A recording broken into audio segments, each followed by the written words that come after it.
बोलावत हऊ हो। का हो? अरे तनी यहाँ वा। का करे? अरे का करे पगली? तो बोलबा। बहुत प्यार से बुलावत है ने। हम ना आई। काहे हो? सुना सुनावा। अरे सोने की थाली में जेवना परोसो। अरे सोने की थाली में जेवना परोसो। अरे जेवना न जेव राजा दिया के अजोरा में, दिया के अजोरा में। रतिया हम सुत गनी बाला मुआ तुम्हारे कोहरा में।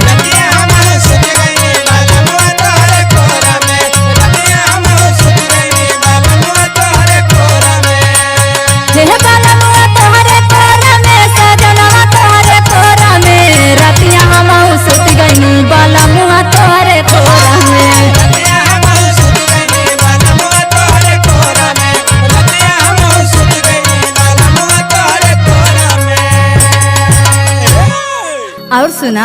हाँ बोला। अरे हो गाइल भोर छत पे बोले लमुरवा।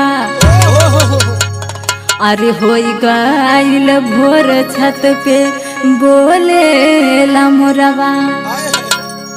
अरे टूट गई नी झूलनी रजऊ तोहरे छोरी छोरा में हो, तोहरे छोरी छोरा में। रतिया हम सुत गई बाला मुआ तोहरे कोहरा में।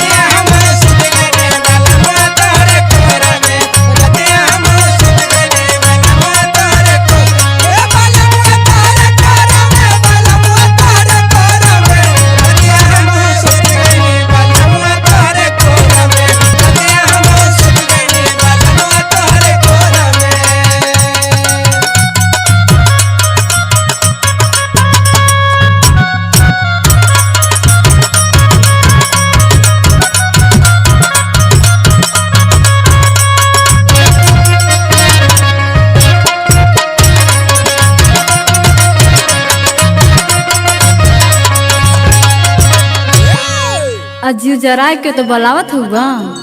अरे ऐसा ना बात है पगली। सुना। सुनावा।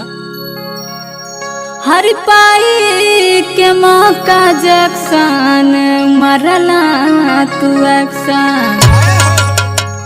अरे पाई के मौका जक्सन मरला तू एक्शन। अरे ना सकाइला जवानी रजऊ हमरो झाका झोरा में हो, हमरो झाका झोरा में। रतिया हम सुत गई बाला मुआ तोहरे कोहरा